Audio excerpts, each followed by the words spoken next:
Names were stripped away, languages silenced, and families broken apart.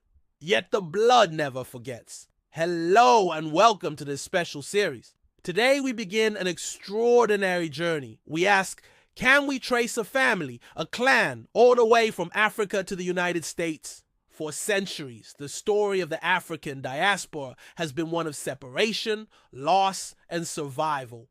Through it all, the indomitable spirit of African people endured.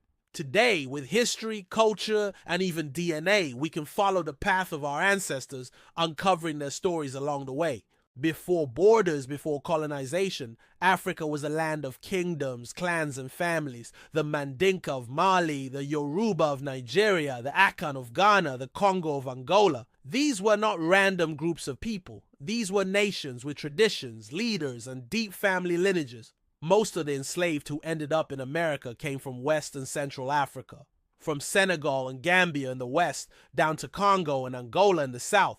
Each carried languages, songs, and names tied to their mothers and fathers, their clans and ancestors. But then came the transatlantic slave trade. Families were ripped apart. People were captured through wars, raids, or betrayal, then marched to the coast. At Elmina Castle in Ghana, Ouida in Benin, Luanda in Angola, thousands passed through the infamous door of no return. There, the hopes and dreams of a continent were loaded onto ships bound for the New World. Enslaved Africans endured unimaginable horrors. Packed tightly in the holds, denied basic necessities, subjected to brutal punishments. Generations were lost to disease and mistreatment. And when they arrived in the Americas, many were branded with new identifying numbers, cutting off any remaining link to their past. Yet despite the attempts to erase their history, the captives held on to their heritage. They carried their languages, customs, and beliefs, passing them down through stories and songs. They looked after one another, forming communities that provided support and strength.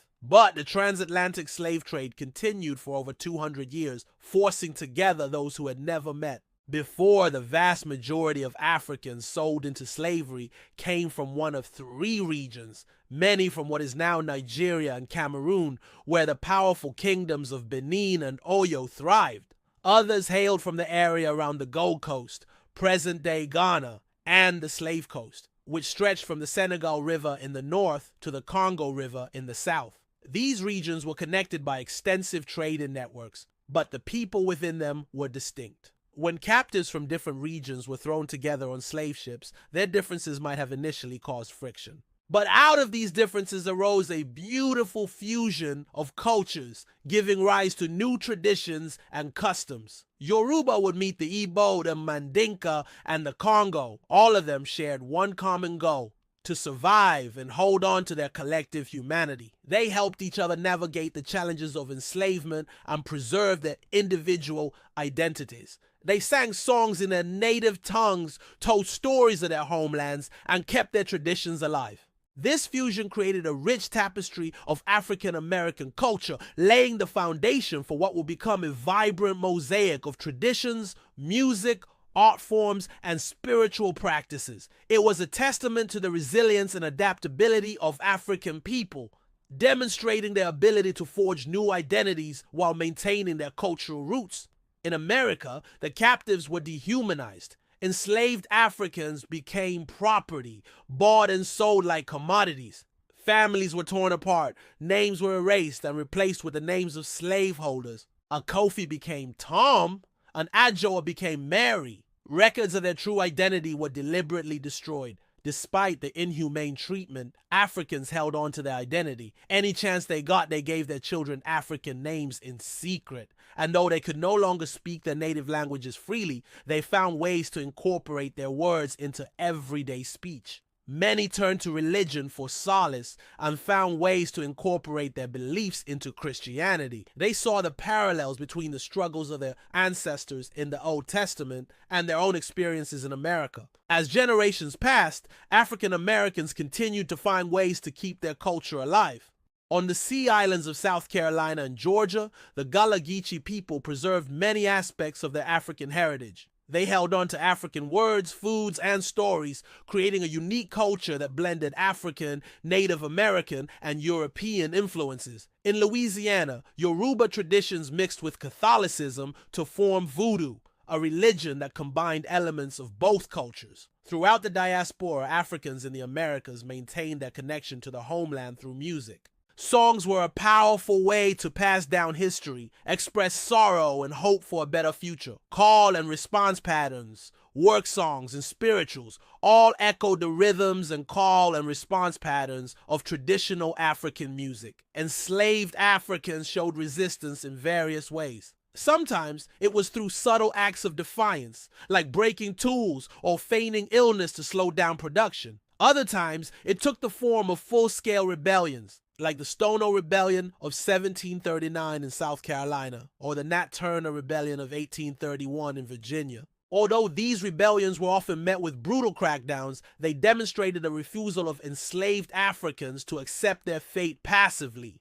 And then there were everyday acts of resistance. Enslaved people refused to cooperate, like refusing to answer their masters by their new names. They responded to their names with silence, asserting their identity. They also resisted by preserving their culture, passing down stories and traditions that connected them to their heritage. Even in the face of immense adversity, African Americans refused to be broken. They maintained their dignity, their humanity, and most importantly, their identity. They held on to their heritage, waiting for the day when they could reclaim their history. With time, things began to change. The Civil War brought an end to slavery in the United States. After decades of struggle, the 13th Amendment to the Constitution officially abolished slavery. This marked a significant turning point, a legal end to the institution that had sought to erase their identity. But even after emancipation, African Americans continued to face challenges. They had to fight for civil rights and equality for decades,